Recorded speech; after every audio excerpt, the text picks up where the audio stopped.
আসসালামু আলাইকুম গাইস। করে খেতে পারলে সব কিছুই করে খাওয়া যায়।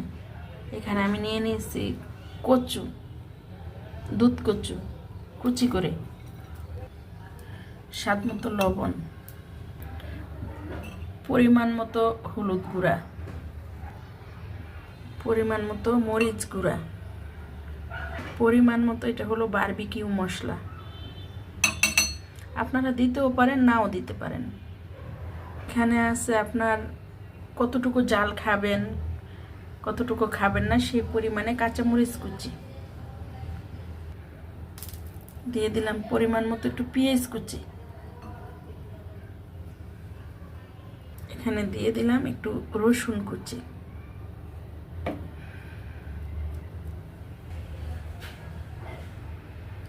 এখানে দিয়ে দিলাম পরিমাণ করে চাউলের গুঁড়া।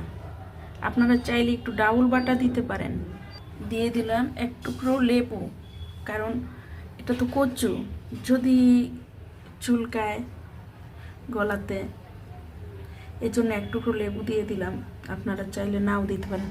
তবে এই কচুটা যেটা দুধ কচু, একদম কাঁচাই খাওয়া যায়। হ্যাঁ,